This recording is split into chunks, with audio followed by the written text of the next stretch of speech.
Amorim is no miracle worker, United need a mega money rebuild. Ruben Amorim can't work miracles with Man United misfits. Red Devils' only hope of becoming elite again is to ruthlessly clear the deadwood and begin another mega money squad rebuild.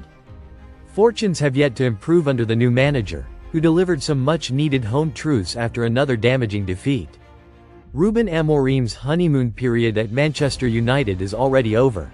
The Red Devils followed up a humbling 2-0 loss at Arsenal with a 3-2 home defeat against Nottingham Forest on Saturday night, which leaves them 13th in the Premier League table, the club's lowest position after 15 games since the 1986-87 season.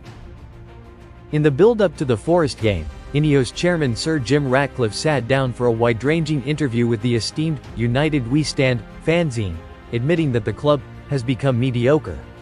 United's minority shareholder added, "There is major change to come to achieve elite status." One major change has already been made in the boardroom since then, with United announcing the shock exit of sporting director Dan Ashworth just 5 months after his initial summer appointment. But to regain elite status on the pitch, Amorim will need a sizable war chest to overhaul the terrible squad he inherited from Erik ten Hag. United practically gifted all 3 points to Forest with a litany of unforgivable errors. Amorim has been a breath of fresh air since his arrival at Old Trafford, but it doesn't matter how much he innovates from a tactical perspective if the players are not good enough to execute his plan. Shooting themselves in the foot. Forest hadn't won at Old Trafford in 30 years, but found themselves 1-0 up inside 2 minutes thanks to a thunderous Nikola Milinkovic header.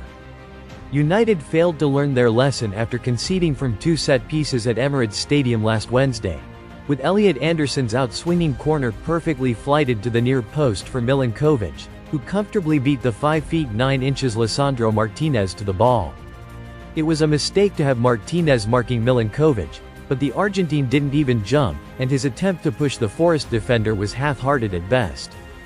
The hosts managed to get in at the break level after Rasmus Højlund finished off a flowing team move, only to shoot themselves in the foot once again at the start of the second half. Bruno Fernandes gave the ball away in his own half with a poor flicked pass that fell straight to Callum Hudson-Odoi, and the former Chelsea winger then laid it off for Morgan Gibbs-White on the edge of the box. Gibbs-White's subsequent shot was slightly scuffed and straight down the throat of Andre Onana, and yet somehow the United goalkeeper let it slip past him. Forest's third goal was arguably the worst of the lot, though. It came just 7 minutes later, with United again unable to deal with a ball into the box, this time from Gibbs-White. Chris Wood rose highest to nod back across goal, and at first it looked like a formality that one of Matthijs de Ligt, Onana or Martinez would deal with the danger. However, they all inexplicably stood and watched as the ball slowly found its way into the net off the post. Fernandes reduced the deficit with an excellent strike on the hour mark, but Forest were able to hang on for the win, and United could have no complaints. Amorim is fighting a losing battle at the moment because basic individual mistakes are still costing the Red Devils dearly. No fix for lack of collective quality. Amorim is not a man who minces his words. The Portuguese was honest about United's shortcomings after opening his reign with a draw and 2 wins, and back-to-back defeats did not prompt him to go on the defensive. "Not a lot of quality, heart, we tried," Amorim told reporters after the Forest loss. "We suffered 2 goals and then went forward without a lot of thinking. We have to address that, but it's a long journey.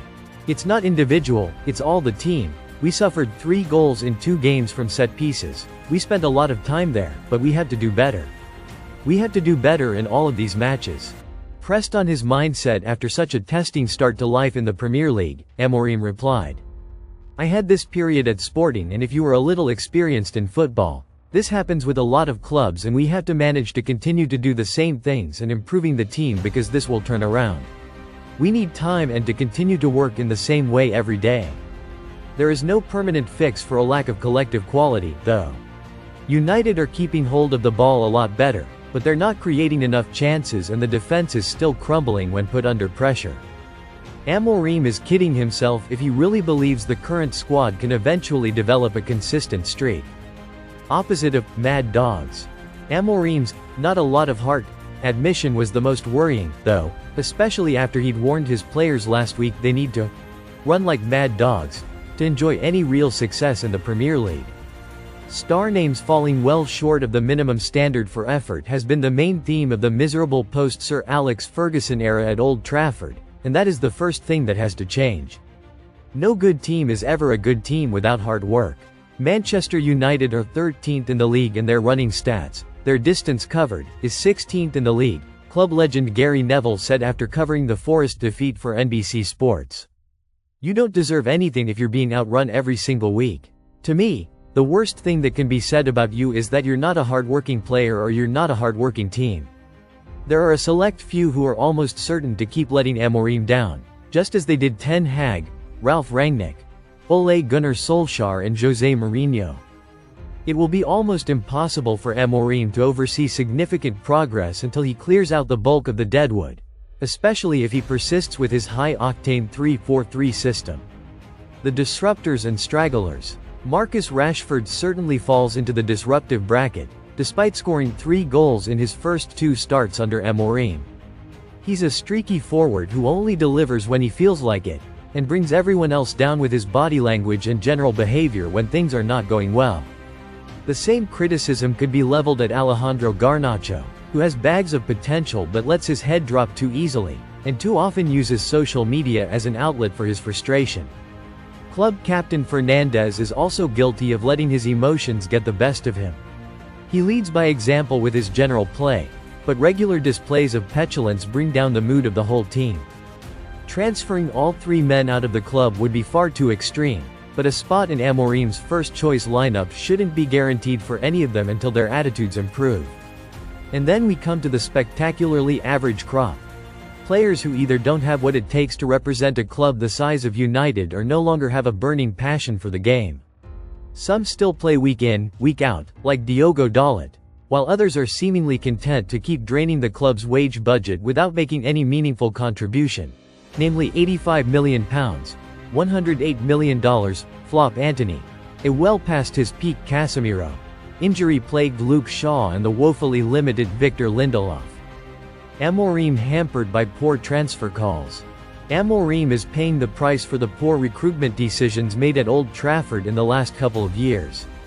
United spent over £200 million, $255 million, in the summer transfer window alone on De Ligt, Noussair Mazraoui, Joshua Zirkzee, Lenny Yoro and Manuel Ugarte, after Ten Hag was handed his ill-fated contract extension. According to ESPN, De Ligt was the only one of those signings that Ten Hag pushed for, with Ashworth the man behind the other 4 deals, which may be one of the reasons the Englishman was shown the door. Mazraoui has been the sole success story. Teenage defender Yoro has only just returned from an injury he sustained in preseason, Ugarte has been in and out of the team and former Bologna striker Zirkzee has scored just 3 goals in 21 appearances. The arrivals from 2023 are still scratching around for form, too. Mason Mount has yet to prove he is fit enough to play multiple matches per week, while Højlund is still a very raw center forward who seems to be missing a ruthless edge. Onana has made great strides forward after a tough debut season, but as we saw against Forest and Arsenal, he's still prone to simple mistakes. Even Martinez, fondly dubbed the Butcher by fans after an encouraging start to his United career, has become something of a liability in more recent times. How can anyone be judging Amorim when he walked into such a mess? The ex-Sporting boss would have to be a miracle worker to get an instant tune out of this group of misfits. What's next? Amorim has been described as an intelligent and thoughtful coach by Ratcliffe, which is undeniably true. The 39-year-old is also a confident, magnetic character who demands the maximum from his team, and he's already stamping his mark at Old Trafford in difficult circumstances. But United will remain mediocre until Amorim is allowed to rebuild the squad in his own image. That process ideally needs to begin in January if the Red Devils are to have any hope of finishing in the top 7 come May. Right now, Champions League qualification feels out of reach. United are 8 points behind 4th-placed Manchester City, and they are due to face the champions at Etihad Stadium next weekend. Amorim will smell an upset, though, because City appear to be in decline, and if his team can cut out the mistakes and pull it off, the situation will look much rosier. The Red Devils are set to wrap up their 2024 Premier League schedule with favorable home game. Thanks for watching.